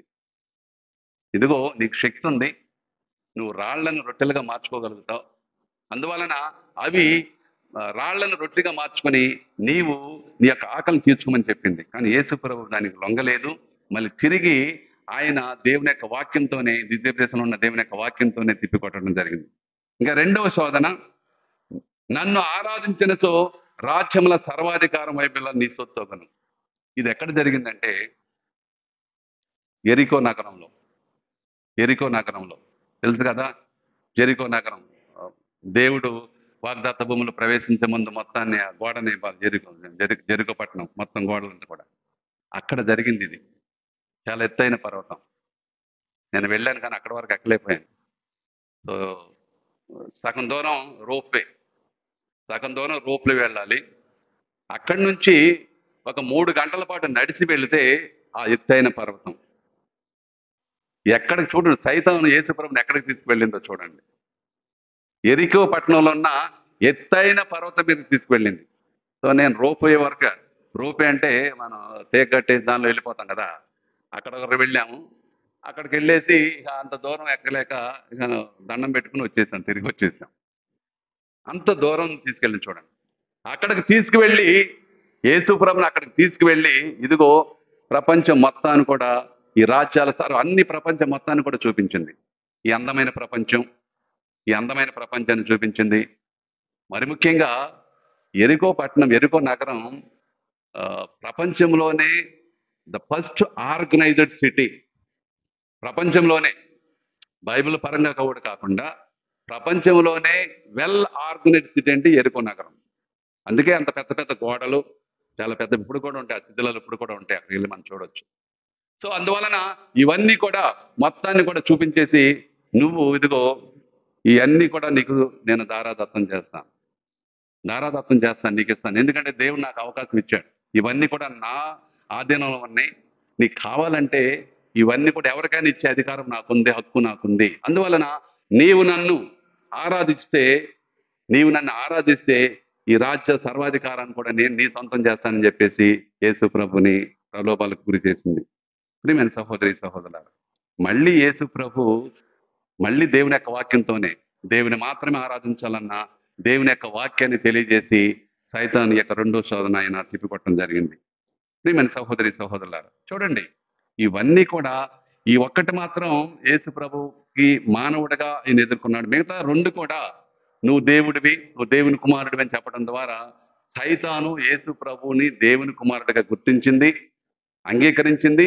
ఆ మాటే చెప్పి నువ్వు దేవుని కుమారుడు కదా, మూడో శోధనలో నువ్వు దేవుని కుమారుడు కదా అని జెరూసలేం దేవాలయానికి అక్కడ తీసుకువెళ్ళి, ఇదిగో ఇక్కడి నుంచి కిందకు దూకు, నీకు హాని కలకోకుండా, దెబ్బ కలకోకుండా, లేకపోతే నీకు ఏం కలకోకుండా దేవుడు తన దూతను ఆజ్ఞాపించాడని చెప్పేసి మళ్ళొకసారి చేస్తున్నాడు. మళ్ళీ యేసుక్రీస్తు ప్రభు బైబిల్ వాక్యంతోనే ఆ యొక్క శోధన కూడా ఎదుర్కొన్నారు. ప్రియమైన సహోదరి సహోదరుల, నీవు దేవుని కుమారుడైనతో ఇతడి నుండి, అంటే శిఖరం నుండి, దేవాలయ శిఖరం నుండి క్రిందకు దూకుమని మూడో శోధన సాక్షాత్తు ప్రభు అయిన దేవుని విశ్వసనీయతను పరీక్షించే శోధన. తండ్రి దేవుని పట్ల యేసు ప్రభు గల విశ్వాసాన్ని, వినయశీలాన్ని పరీక్ష పెట్టే శోధన. ఏంటది? బైబిల్లో ఈ విధంగా ఉంది. దేవుడు నిజంగా చేస్తాడా లేదా అంటే యేసు ప్రభులో ఆ యొక్క ఆలోచన పెడుతుంది. ఈ మూడో శోధనలో సైతాను యేసు ప్రభులో ఒక ఆలోచన పెడుతుంది. అంటే దేవుడు చేస్తాడా చేయడా, ఒకసారి ట్రై చేస్తే పోలా, ఒకసారి దూకి చూస్తే పోలా. చూడండి ఎలా సైతాను ఎలాంటి ప్రలోభాలకు యేసు ప్రభుని గురి చేసిందో. ప్రియమైన సహోదరి సహోదరులారా, మన జీవితంలో కూడా ఇలాంటివి ఎన్నెన్నో ఎదుర్కొంటూ ఉంటాం. ముఖ్యంగా ఈ తపస్కాలంలో దీక్ష తీసుకున్న వాళ్ళు, దీక్ష తీసుకోకుండా కూడా దీక్షగా జీవించడానికి, నిష్ఠగా జీవించే ప్రయత్నం చేసే లక్షలాది మంది ప్రజలకి, దేవుడు మరి దేవుని అనుసరించి దేవుని యొక్క మార్గం నడవాలని మరి ప్రయత్నం చేస్తున్న మనందరికీ సైతాను ఇదిగో ఇలాంటి శోధనలకనే గురి చేస్తుంది. అంటే ఒక మాటలో చెప్పాలంటే అవి నీకు శోధనలుగానో తప్పులుగానో కనిపించకపోవచ్చు, అట్లా నిన్ను ప్రలోభాలకు గురి చేస్తుంది సైతాన్. సైతాన్ చేసే పనులన్నీ కూడా అంతే. సైతాన్ చేసే పనులన్నీ కూడా అంతే. మనల్ని ప్రలోభకు గురి చేసి ఏంటి, ఇది అందరు చేసే, అసలు ఇది తప్పు కాదు కదా, లేకపోతే ఇది కాదు కదా, ఇది అందరు చేస్తున్నారు కదా, నేను చేస్తే ఏంటి, ఇలాంటి ఆలోచనలను మనలో పెట్టేసి మనము దాన్ని పూర్తిగా తన వైపు లొంగ తీసుకోవడానికి సైతాన్ ప్రయత్నం చేస్తుంది. కానీ యేసు ప్రభుని కూడా ఆ విధంగా చేసిన, కానీ యేసు ప్రభు ఏ శోధన కూడా లొంగకోకుండా అన్నిటిని తిప్పికొట్టినట్లుగా తన జీవితం మనం చూస్తూ ఉన్నాం. ప్రియమైన సహోదరి సహోదరులారా, యేసు ప్రభే మనకు ఆదర్శం. శోధన గురైనప్పుడు, శోధనలు వస్తూ ఉన్నప్పుడు, సైతాను ప్రలోభాలకు మనం లోనవుతూ ఉన్నప్పుడు యేసు ప్రభు జీవితాన్ని మనం ఒకసారి మననం చేసుకుందాం. ఈ సమయంలో యేసు ప్రభు ఉంటే ఏ విధంగా చేసేవాళ్ళు, ఆ విధంగా చేశారు ఆయన. ఈ సమయంలో నాకు ఎదురయ్యే శోధన, ఎలాంటి పరిస్థితుల్లో యేసు ప్రభు ఉంటే ఏం చేస్తారు, ఎలా చేస్తారని ఆలోచించుకుని మనం వాటి నుంచి బయటపడాలి తప్ప వాటికి లొంగి తర్వాత పాపం మీద పాపం కట్టుకుని దేవునికి దూరంగా ఉండకూడదని చెప్పేసి ఈనాటి సువార్త పాఠం ద్వారా దేవుడు మనల్ని ఆహ్వానిస్తున్నాడు. ముఖ్యంగా మనం గమనించినట్లయితే ఆ సత్యాన్ని ఆశ్చర్యకరమైన అద్భుత క్రియల ద్వారా లోకాన్ని చాటి చెప్పాలని కోరుకోవటం, ముఖ్యంగా యేసు ప్రభు అద్భుతాల గురించి కూడా. హెరోదు రాజు పిలిచాడు, సాక్షాత్ యేసు ప్రభుని పిలిపించుకొని ఒక అద్భుతం చేయాలనుకున్నాడు. కానీ యేసు ప్రభు వెళ్ళలేదు. చేయగలడు కానీ యేసు ప్రభు వెళ్ళలేడు. యేసు ప్రభు వచ్చింది వీళ్ళ క్యూరియాసిటీనో లేకపోతే వీళ్ళ ఆలోచనల ప్రకారం జీవించడానికి కాదు. అప్పుడు చెప్పాడు యేసు ప్రభు, వెళ్ళి ఆ నక్కతో చెప్పండి, ఇదిగో నేను ఈ రోజు ఇక్కడ ఉంటాను, తర్వాత వస్తాను అని చెప్పేసి యేసు ప్రభుని స్పందించలే. అంటే యేసు ప్రభు అద్భుత క్రియల ద్వారా లోకాన్ని ఆయన చాటి చెప్పాలని కోరుకోవటం అన్నిటికంటే పెద్ద శోధన. అన్నిటికంటే పెద్ద శోధన ఏంటంటే మనం చేసే పనులు 10 మందికి చెప్పుకోవటం, అని బాగా చెప్పుకోవటం అనేది పెద్ద శోధన. బహుశా అలాంటి ప్రలోభాలకు కూడా సైతాను యేసు ప్రభుని గురి చేసి ఉండవచ్చు.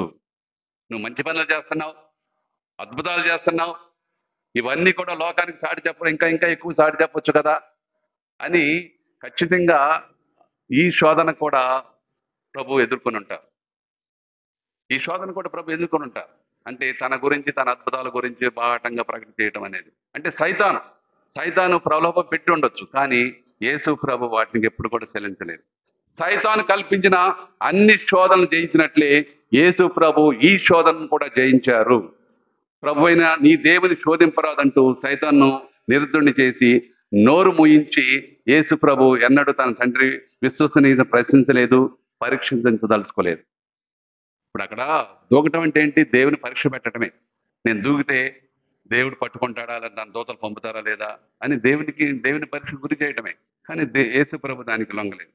ఈ 3 శోధనలో మొదటి శోధన రాళ్లను రొట్టెలుగా మార్చుకోవటం, మూడవ శోధన దేవాలయ శిఖరం నుండి క్రిందకి దూకటం, దైవ కుమారుడిగా యేసు ప్రభు అస్తిత్వానికి సంబంధించినవి, అంటే ఆయన దైవత్వానికి సంబంధించినవి. ఇవి యేసు ప్రభు గల దైవ సభాన్ని నిరూపించుకోమనే శోధనలు కనుక సైతాను నీ దేవుని కుమారుడు అయినసు అనే మాటలతో మొదలు పెడుతుంది. ప్రియమైన సహోదరి సహోదరులారా, కానీ దేవునికి యేసుక్రీస్తు ప్రభు దేవుని యందు విశ్వసనీయత ఉంచుతూ వీటికి తలగ్గకోకుండా తన జీవితాంతం కూడా ఎదుర్కొని ఆయన నిజమైన దైవ కుమారుడు అన్న విషయాన్ని ఆయన నిరూపించుకున్నాడు. ప్రియమైన సహోదరి సహోదరులారా, ఆత్మ పరిశీలన చేసుకుందాం. ముఖ్యంగా ఈ 3 శోధనల గురించి మనం తెలుసుకున్న కొన్ని విషయాలు. సైతాను తన శోధనను నీవు దేవుని కుమారుడు అయినట్టు మొదలు పెడుతుంది. అదేవిధంగా మనతో కూడా అదే విధంగా మాట్లాడవచ్చు. నువ్వు గురువువి, నువ్వు ఉపదేశివి, నువ్వు అమ్మగారివి, నువ్వు మంచి క్రైస్తవుడివి, మంచి కథోలికుడివి, ఇట్లాగే చెబుతుంది. మోసపోవద్దు, మోసపోవద్దు. చెప్పాను కదా, మంచి మాటల ద్వారానే మనం ప్రలోభ పెడుతుంది. అదేవిధంగా రెండోది ఏంటి? మనం ఒక మాట ఉపయోగిస్తాం, దెయ్యాలు వేదాలు వల్లించటం ఉపయోగిస్తాం కదా. దెయ్యాలు వేదాలు వల్లించడం కొంతమంది నాయకులను ఉద్దేశించి అంటాం. వీళ్ళేంటి అంటే వాళ్ళ జీవితం మనకు తెలుసు కాబట్టి వాళ్ళు ఎప్పుడన్నా మంచి మాటలు చెప్పినప్పుడు, ఏదేదో నీతి వాక్యాలు చెప్పినప్పుడు ఏమంటామంటే, అది ఏంటి ఇది దెయ్యాలు వేదాలు వల్లించినట్టు ఉందని చెప్తాం కదా. సైతాను కూడా అదే చేసింది. దెయ్యాలు వేదాలు వల్లిస్తానే సామెత ఇక్కడ అక్షరాల సైతానికి వర్తిస్తుంది. ఎందుకంటే సైతాన్ నిజంగానే బైబిల్ వచనాలను అనర్గళంగా ఎడాపెడా వర్ణించగలుగుతుంది. చూస్తాం మనం ఈ యొక్క శోధనలో. అయితే సైతాన్ ఆశించే ప్రయోజనాలు వేరు, తాను చెప్పే సగం నిజాలు అర్ధ సత్యాలు సంపూర్ణ సత్యాలుగా ప్రయింపజేయడానికి సైతాన్ ఎప్పుడు కూడా మనల్ని ప్రభావితం చేస్తుంది. ప్రియమైన సహోదరి సహోదరులారా, అందుకే మనం చాలా చాలా జాగ్రత్తగా ఉండాలి ఈ విషయంలో. ఇంకా మూడవది, యేసు ప్రభు తన 40 రోజుల ఉపవాస దీక్ష ముగించి ఆకలిగా ఉన్నప్పుడు, నిస్సహతతో నీరసించి ఉన్నప్పుడు సైతాను ఆయనను శోధించ ఆరంభిస్తుంది. గుర్తుపెట్టుకోండి, మనం కూడా ఇలాంటి సందర్భాల్లోనే ఎక్కువ మనం శోధనకు గురవుతూ ఉంటాం. మనం నిస్సహాయాలుగా ఉన్నప్పుడు, ఒక్కోసారి లేకపోతే పేదవారిగా ఉన్నప్పుడు, ఆకలి కొనినప్పుడు ఏముందలే దొంగతనం, నేను ఆకలి కొంటానికి కదా, అన్నం తింటానికి కదా, ఇలాంటి బలహీనమైన సమయాలని ఎంచుకుని సైతాను తన యొక్క అన్ని జిత్తుమారితనాన్ని అన్ని కూడా మన మీద ప్రయోగం చేస్తూ ఉంది. ప్రియమైన సహోదరి సహోదరులారా, ఆత్మ పరిశీలన చేసుకుందాం.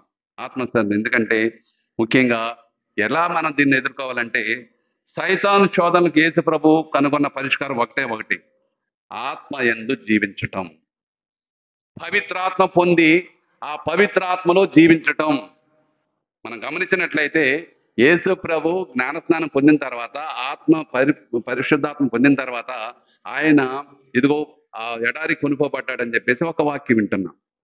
సో అందువలన యేసు ప్రభు తన యొక్క ఈ 40 రోజుల ఉపవాస క్రియలు ప్రారంభించినప్పుడు ఆత్మశక్తితో పరిపూర్ణంగా అక్కడికి వెళ్ళాడు. ఎందుకంటే ఎప్పుడైతే జ్ఞానస్నానం ఆయన స్వీకరించాడో యోహాను గారి ద్వారా, పౌర రూపం ఆయన మీద వేంచేసి వచ్చినట్లుగా మనం చూస్తాం బైబిల్లో. ఆత్మ సంపూర్ణుడై, ఆత్మతో వశింపబడిన వాడై యేసు ప్రభు అక్కడ కొనిపోబడ్డాడని చెప్పేసి స్వార్తలో కూడా మనం చదువుతున్నాం. అందుకే ఆత్మ యందు ఆయన జీవిస్తున్నాడు కాబట్టి, ఆత్మతో నింపబడ్డాడు కాబట్టి, ఒక మానవుడిగా యేసు ప్రభు జీవించినప్పటికీ ఇవన్నీ కూడా ఎదుర్కోగలిగాడు. ప్రియమైన సహోదరి సహోదరులారా, ఎవరైతే ఆత్మతో నింపబడతారో, ఎవరైతే పొందిన ఆత్మను పదిలపరుచుకుని దాని ప్రకారం ఆత్మ ప్రేరణతో జీవిస్తారో, అలాంటి వారు ఎన్ని శోధనలు వచ్చినా సరే ఎదుర్కొని ముందుకు సాగిపోతారని చెప్పేసి ఈ యొక్క సువార్త పాఠం ద్వారా, ముఖ్యంగా యేసు ప్రభు శోధన ద్వారా దేవుడు మనకి తెలియజేస్తున్నాడు. ఆత్మ పరిశీలన చేసుకుందాం, మనం ఎలా జీవిస్తున్నాం. సైతాను శోధన జయించడానికి పవిత్రాత్మ సహవాసం ఒక్కటే పరిష్కారం. సైతాను శోధన ఎదుర్కొని వాటి నుంచి బయటపడి దేవునికి ప్రీతిపాత్రంగా జీవించడానికి, దేవునికి విధేయులుగా జీవించడానికి పవిత్రాత్మ సహవాసం అవసరం అని చెప్పేసి ఈనాటి దివ్యగ్రంథ పని మనకు తెలియజేస్తున్నాయి. ఆత్మ పరిశీలన చేసుకుందాం. మనం పొందిన ఆత్మను పదిలపరుచుకుంటున్నామా? మన జ్ఞానస్నానం తీసుకున్న రోజు ఆత్మ పొందుతున్నాం. 19వ అధ్యాయంలో ప్రార్థనలో పాల్గొన్నప్పుడు, ఆరాధనలో పాల్గొన్నప్పుడు పవిత్రాత్మ శక్తిని మనం పొందుతున్నాం. దాన్ని మనం పదిలపరుచుకుంటున్నాం. ఆత్మ పరిశీలన చేసుకుందాం.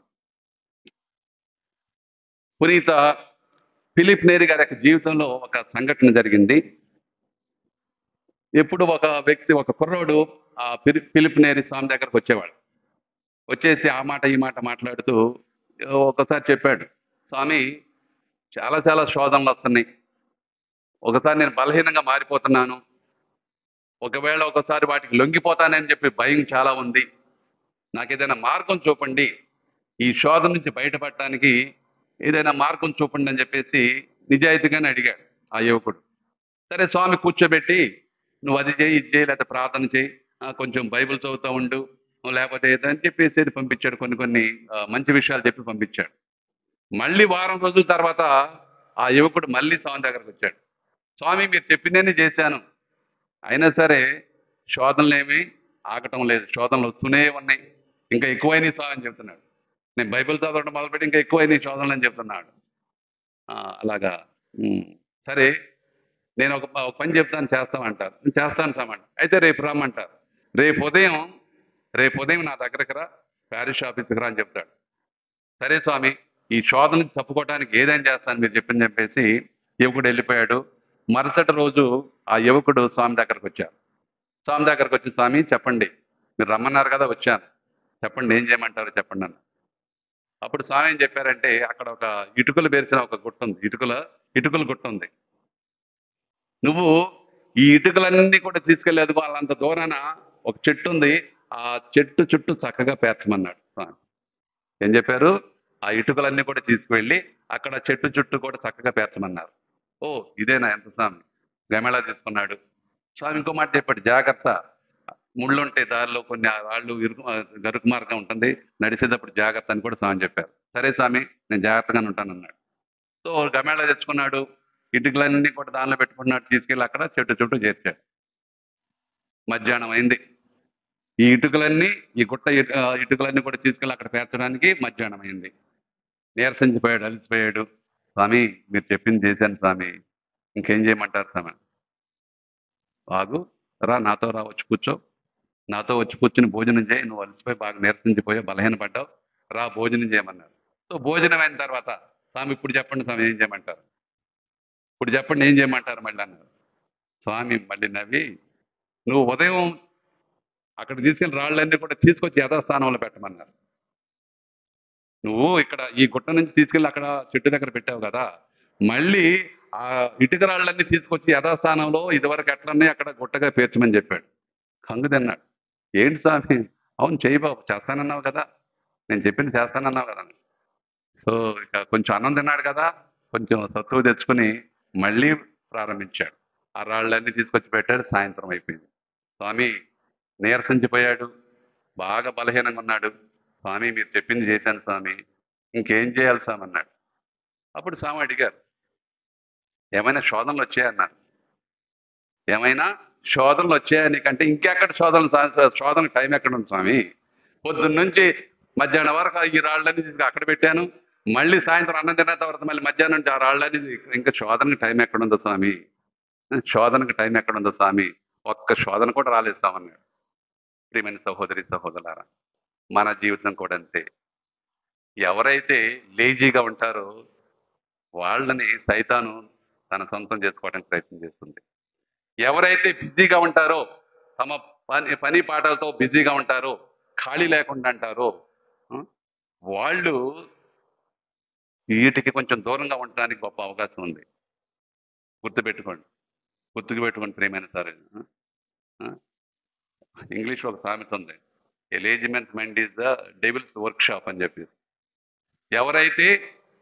ఎవరైతే పని పాట లేకుండా బద్ధకస్తులుగా ఉంటారో, ఎవరైతే లేజీగా ఉంటారో, అలాంటి వారిని సైతాన్ని ఎన్నుకుంటుంది, ఒక వర్క్ షాప్గా పెట్టుకుంటుంది అనమాట. హరే వీడు నాకు దొరికాడు, నాకు దొరికాడు అని చాలు, వీడిని పట్టుకుంటే చాలు, వీడి ద్వారా ఇంకా 10 మందిని, ఆ 10 మంది ద్వారా ఇంకో 100 మందిని.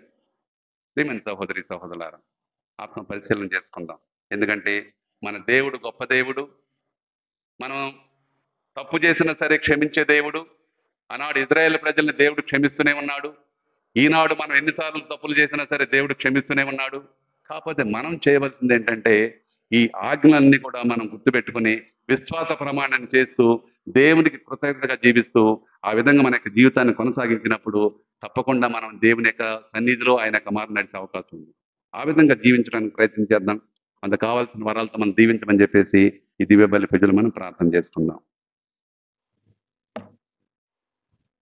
ఇప్పుడు అందరూ నిలబడి మనకు విశ్వాసాన్ని ప్రకటిద్దాం.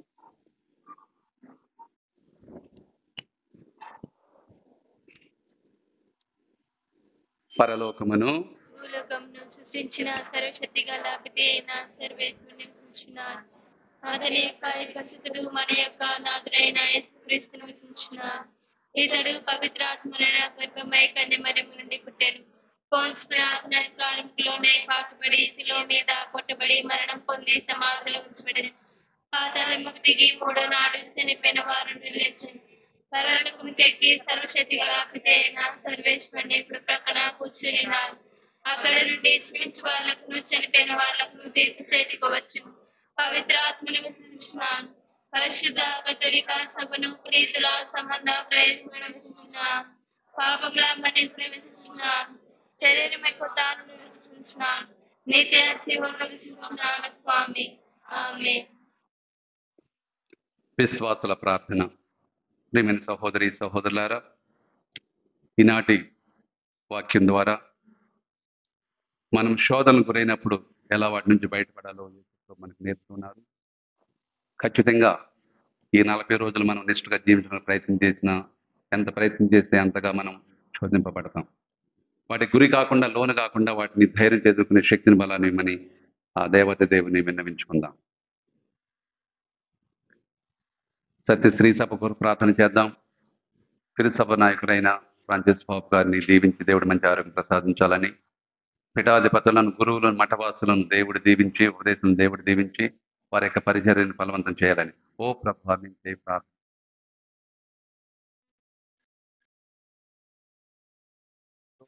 కడప పీఠాధిపతిగా మరి ప్రకటింపబడిన మహాఘనత వహించిన సగినాల పౌల్ ప్రకాష్ తండ్రి గారి కోసం ప్రార్థన చేద్దాం. దేవుడు వారిని ఎన్నుకున్నందుకు దేవునికి స్తుతులు చెల్లిస్తూ ఆయన తనను తాను అభిషేకానికి సరైన విధంగా తయారు చేసుకుని ఒక మంచి కాపరిగా వెలుగొందే విధంగా ఓ ప్రభు మీ చేయి ప్రార్థన ఆలకించండి.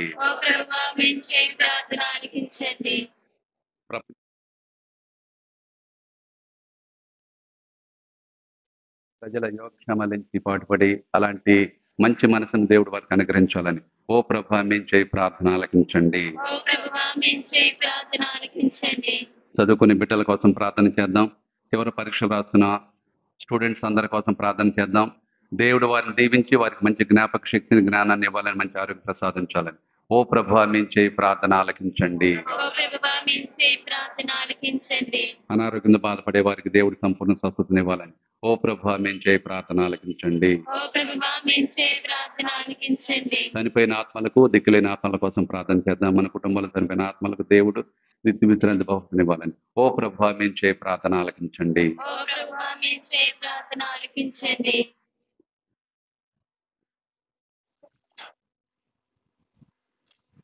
ఈ మనవదుడైన క్రీస్తు ద్వారా మీకు సమర్పిస్తున్నాం తండ్రి.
Glory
సహోదరి సహోదరులారా, నేనును మీరు అర్పిస్తున్న ఈ బలి సర్వశక్తి గల పితైన సర్వేశ్వరునికి ప్రీతికరమట ప్రార్థింపుము. ప్రభు తన స్తుతి మహిమ కొరకును, మన ప్రయోజనముల కొరకును, తన పవిత్ర శ్రీ సభ ప్రయోజనముల కొరకును ఈ కర్మల ద్వారా ఎవరిని స్వీకరించును గాక.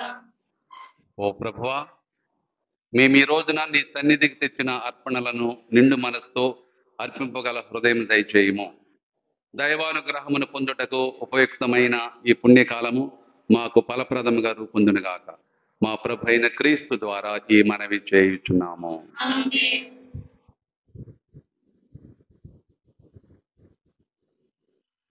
ప్రభు మీతో ఉండునుగాక.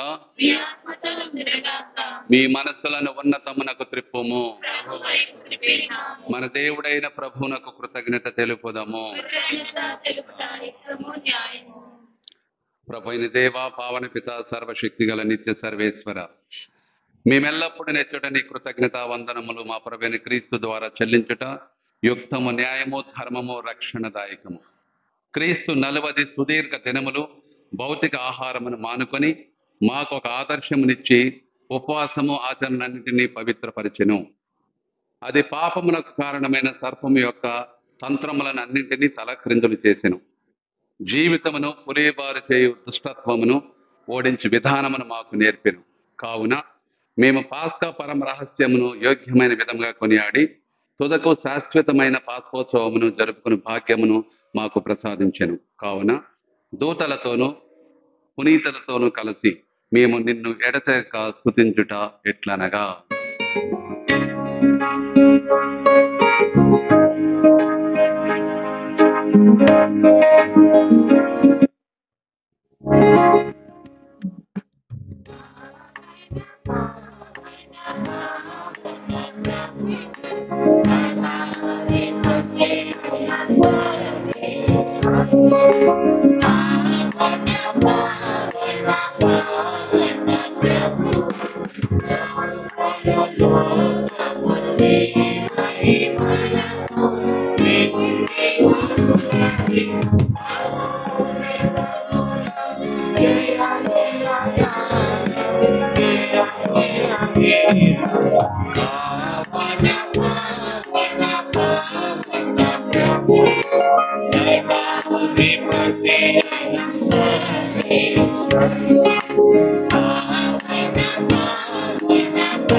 Avana పావన పావన ప్రభు దళాధిపతి అయిన స్వామి పావన పావన పావన ప్రభు.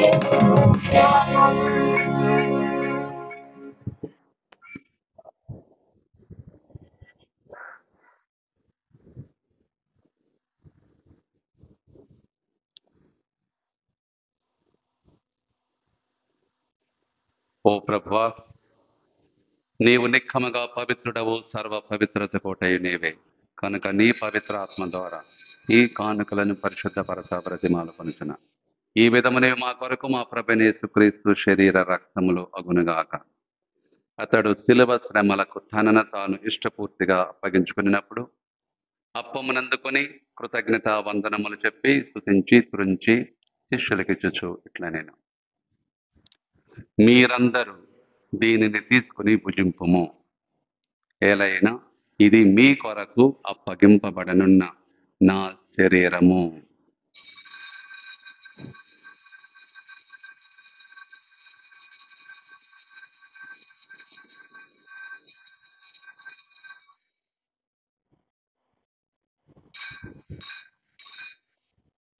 ఆ విధముగానే భోజనానంతరము పాత్రమునందుకొని మరలా కృతజ్ఞత వందనములు చెప్పి స్తుతించి శిష్యులకిచ్చుచు ఇట్లా నేను, మీరందరూ దీనిని తీసుకుని దేని నుండి పానం చేయుడు.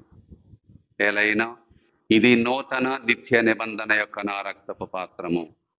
ఇది మీ కొరకును ప్రజలందరి కొరకును పాప పరిహారమునకై ధారపోయబడును. దీనిని నా జ్ఞాపకార్థము చేయుడు.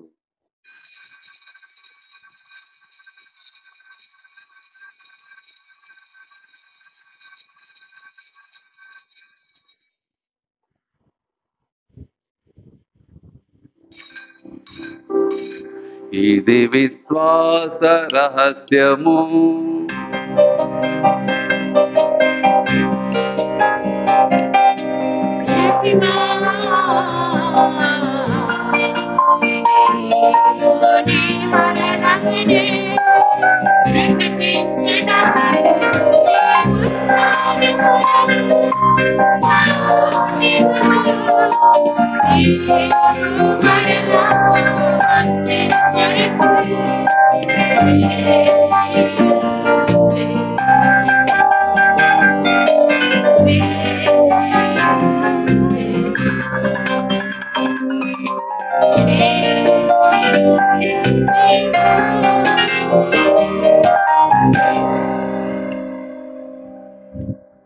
కనుక తండ్రి, క్రీస్తు మరణమును ఉత్థానమును స్మరించుచు జీవమునసు అప్పమును రక్షణ పాత్రమును మీకు సమర్పించుచున్నాం.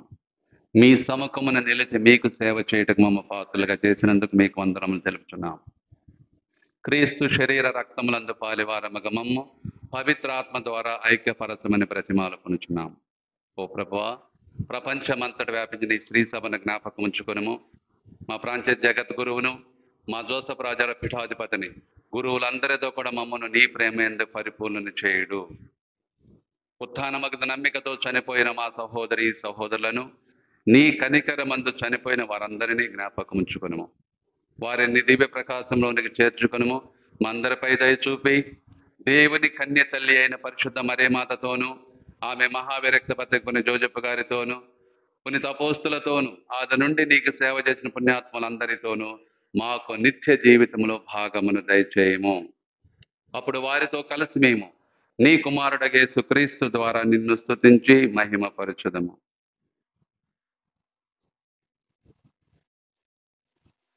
క్రీస్తు ద్వారా, క్రీస్తుతో, క్రీస్తునందు సర్వశక్తి గల పితయైన సర్వేశ్వర పవిత్రాత్మతో ఏకమయ్యుండు నీకు యుగ యుగములు గౌరవ మహిమలు కలుగునుగాక.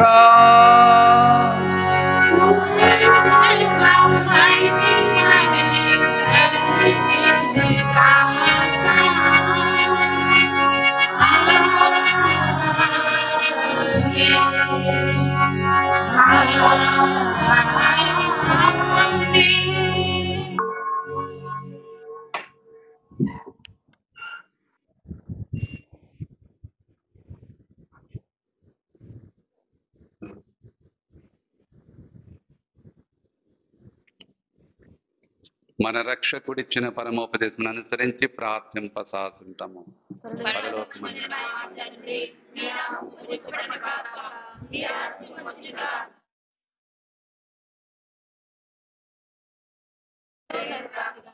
నానాటికి కావలసిన ఆహారము మాకు నేడు అనుగ్రహించుము. మేము మన్నించినట్లు మా అపరాధములను మన్నింపు. మమ్ము శోధన యందు ప్రవేశింపనివ్వక కీడుల నుండి మమ్మల్ని రక్షించుము. ప్రభువా, అన్ని కీడుల నుండి మమ్మ రక్షింపము. మా ఈ రోజులలో మాకు శాంతిని ప్రసాదింపము. ఈ దయానుగ్రహం వలన పాపము నుండి మా విముక్తులను చేసి అన్ని కలతల నుండి సర్వదా కాపాడము. మీ మోక్షానందమును మా రక్షకుని యేసుక్రీస్తు ఆగమమును నిరీక్షించుతుందము.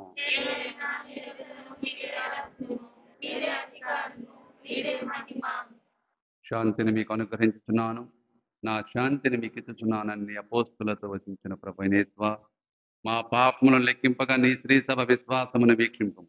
నీ చిత్త ప్రకారం నీ సభకు శాంతిని ఐక్యమును అనుగ్రహింపు. యుగ యుగములు జీవించుచు పరిపాలించు ప్రభువా. ప్రభుని శాంతి ఎల్లప్పుడూ మీతో ఉండను గాక. ఒకరికి ఒకరు సమాధానం తెలుపుకుందాము.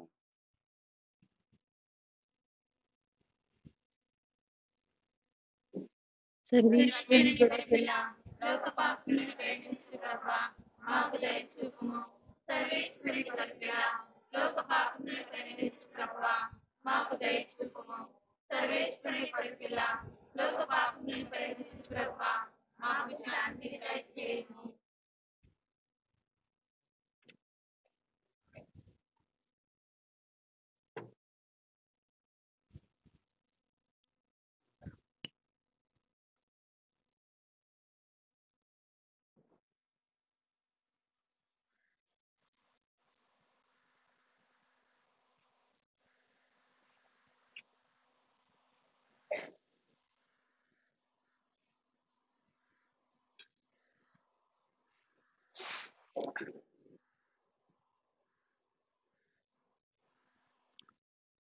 ఇదిగో సర్వేశ్వరుని గొర్రెపిల్ల, ఇదిగో లోక పాపములను పరిహరించు దేవుని గొర్రెపిల్ల.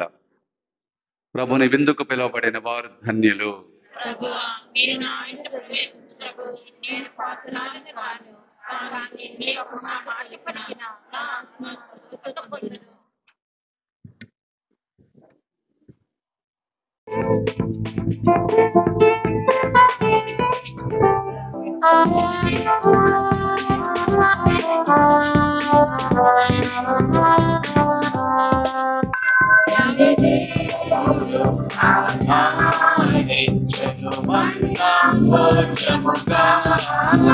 యావే కుమారుడు భోజముగా, యావే దేవుడు ఆనాడించెను తన భోజముగా, యావే కుమారుడు ఈనాడించెను తన భోజముగా.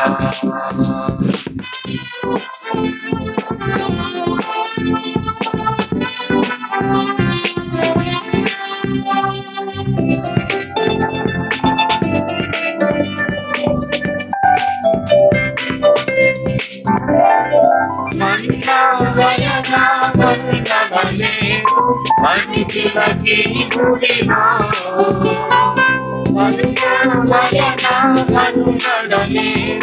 మనిషిలకి గుడిలో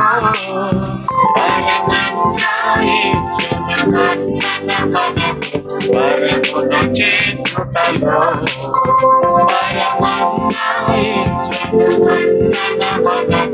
వరమును చేతుటలో యావే దేవుడు ఆనాడించెను మన్నా భోజముగా.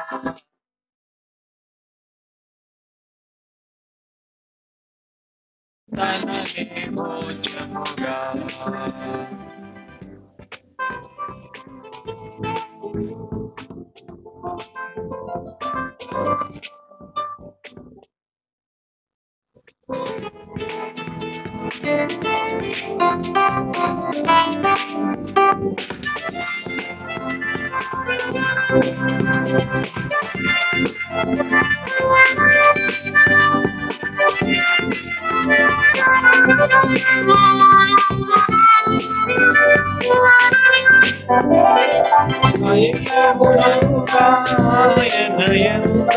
దివ్య భోజములు ఐక్యమునందాయనయందు దివ్య భోజములు సత్యనిత్తును సాక్షిగా చేయును ఆయన సన్నిధిలో సత్యనిత్తును సాక్షిగా చేయును ఆయన సన్నిధిలో యావే దేవుడు ఆనాడించె మన్నా భోజముగా యావే కుమారుడు ఈనాడించెను తనని భోజముగా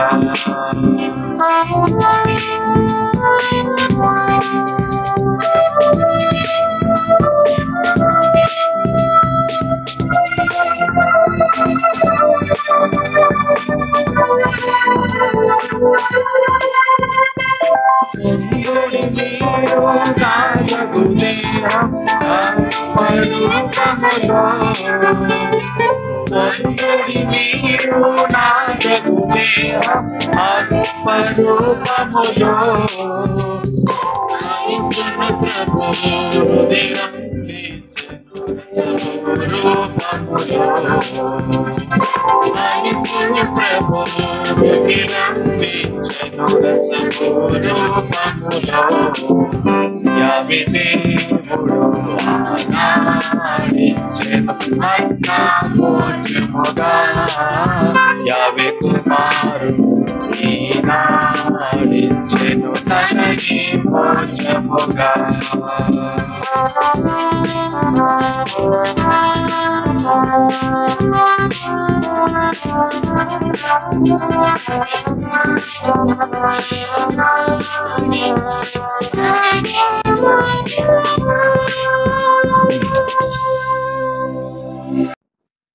ప్రార్థించుదము. ఓ ప్రభువా, మేము భుజించిన ఈ స్వర్గపాహారం ద్వారా మేము నూతనీకరింపబడుచున్నాము.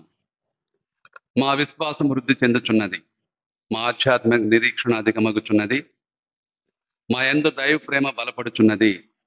ఈ విధముగా నిజమైన జీవనదాయక ఆహారమైన క్రీస్తు కొరకు మేము ఆకలి దప్పులు కలిగి ఉన్నట్లును, నీ నోటి నుండి వెలువడి ప్రతి మాట వలన జీవింపగలుగునట్లును మాకు నీ కృపను అనుగ్రహింపము. మా ప్రభు అయిన క్రీస్తు ద్వారా ఈ మనవి చేయుచున్నాము. దయచేసి కూర్చోండి.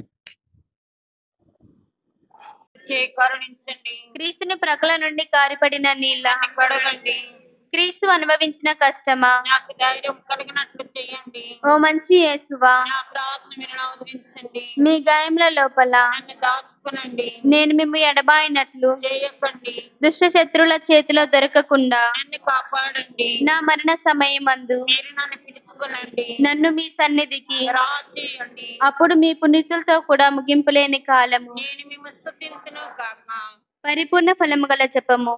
మహామధురంతో నిండిన మంచి యేసువా, దాసురాలైన నేను దేవుని వారి సముఖములో మోకాళ్ళ మీద నిలిచి సాష్టాంగపడి నా చేతులను నా కాళ్ళను తొలిచిన్నారు, నా ఎముకలను ఎంచున్నారు అని దేవుని వారి గురించి పూర్వకాలమందు దావీదు సూచించిన దానిని నేను జ్ఞాపకపరుచుకొని దేవుని వారి యొక్క 5 గాయములను మికిలి భక్తి పట్టుదలతోను దుఃఖముతోను నా అంతరంగమునందు విచారించి తలంపు చే ధ్యానించెడు. ఈ సమయమందు దృఢమైన విశ్వాసము, నమ్మిక, దైవ ప్రేమ అనడు సుకృతాపుణ్యములను నా పాపముల మీద నిజమైన మనస్తాపమును వానని దిద్దుకొన మికిలి దృఢమైన ప్రతిజ్ఞను నా హృదయమునందు నోదరింపవలెనని నా మంచి యేసువా దేవుని వారిని నా ఆత్మైక మేలైన ఆశాకాంక్షతో బ్రతిమాలి ప్రార్థించున్నాను స్వామి. ఆమేన్.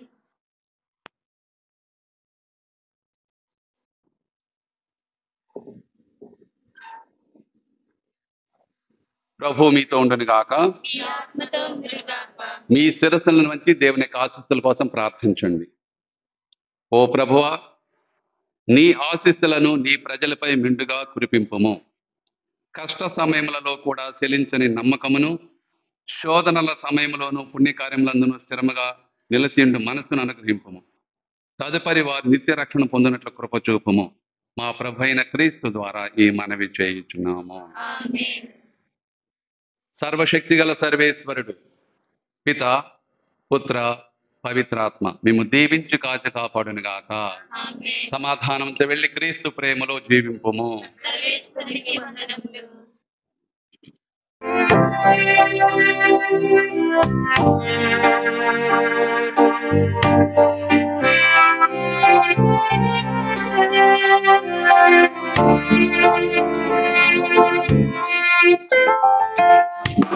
సిలువలు సిలువలు పాపక్షమా యేసు ప్రభుని దివ్య క్షమా సిలువలు సిలువలు పాపక్షమా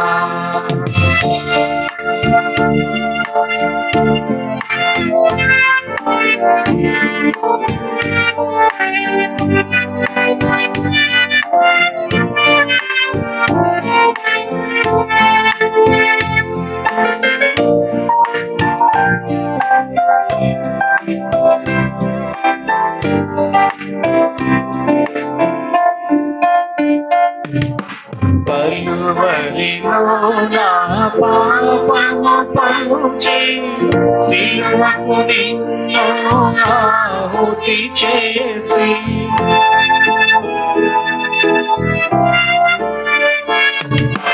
కలువరిలో నా పాపము పంచి సిలువకు నిన్ను ఆహుతి చేసి కలుషారా కరుణించితివి కలుషారా కరుణించితివి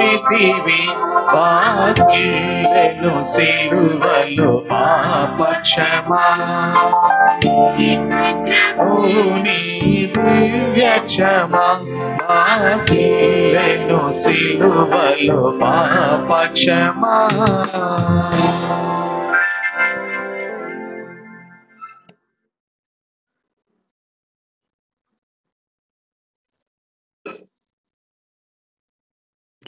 పరిశుద్ధ పోపుగా తలంపు నెరవేరినట్లు, మన బిషప్ తండ్రిగా తలంపు నెరవేరినట్లు, అలాగే మన విచారణ గురువుల తలంపు నెరవేరుట కొరకు పరలోకమందుండెడు మా యొక్క తండ్రి, మీ నామము పూజింపబడును గాక, మీ రాజ్యం వచ్చును గాక, మీ చిత్తము పరలోకమందు నెరవేరినట్లు భూలోకమందు నెరవేరును గాక. నానాడికి కావలసిన మా అన్నము మాకు నేటికి అనుగ్రహింపుము, మా యొద్ద అప్పుబడిన వారిని మేము మన్నించినట్లు మా అప్పులను మీరు మన్నింపుము, మమ్ము శోధన యందు ప్రవేశింపనివ్వక కీడుల నుండి మమ్ము రక్షింపము. దేవవర ప్రసాదము చేత నిండిన మరియమ్మ వందనము. ప్రభువు మీతో ఉన్నారు, స్త్రీలలో ఆశీర్వదింపబడిన వారు మీరే, మీ గర్భఫలముకు చేసు ఆశీర్వదింపబడిన వారు వగునే. పరిశుద్ధ మరియమ్మ సర్వేశ్వరుని యొక్క మాత, పాపాత్మమైండు మా కొరకు ఇప్పుడును మా మరణ సమయమందున ప్రార్థించండి. ఆమేన్. పితా పుత్ర పవిత్రాత్మకు మహిమ కలుగును గాక. ఆదిలో కలిగినట్లు ఇప్పుడును ఎల్లప్పుడును సదాకాలం కలుగును గాక. యేసుక్రీస్తునాథుని మికిలి పరిశుద్ధ దివ్య హృదయమా, మా మీద దయగా ఉండండి స్వామి. యేసుక్రీస్తునాథుని మికిలి పరిశుద్ధ దివ్య హృదయమా, మా మీద దయగా ఉండండి స్వామి. యేసుక్రీస్తునాథుని మికిలి పరిశుద్ధ దివ్య హృదయమా, మా మీద దయగా ఉండండి స్వామి. పరిశుద్ధ మరియమ్మ గారా, మా కొరకు ప్రార్థించండి. పునీత జోజప్ప గారా, మా కొరకు ప్రార్థించండి. పునీత ఫ్రాన్సిస్ గారా, మా కొరకు ప్రార్థించండి. పునీత అంతోని గారా, మా కొరకు ప్రార్థించండి. సకల పునీతులారా, మా కొరకు ప్రార్థించండి. సకలి కావలి సన్మన్స్కులారా, మాకు కావలిగా ఉండండి. పరిశుద్ధ పరమ దివ్యాస ప్రసాదమునకు సదాకాలము ఆరాధన స్తుతి స్తోత్ర నమస్కారం కలుగును గాక. పరిశుద్ధ పరమ దివ్యాస ప్రసాదమునకు సదాకాలము ఆరాధన స్తుతి స్తోత్ర నమస్కారం కలుగును గాక. పరిశుద్ధ పరమ దివ్యాస ప్రసాదమునకు సదాకాలము ఆరాధన స్తుతి స్తోత్ర నమస్కారం కలుగును గాక. పితా పుత్ర పవిత్రాత్మ నామమున ఆమేన్.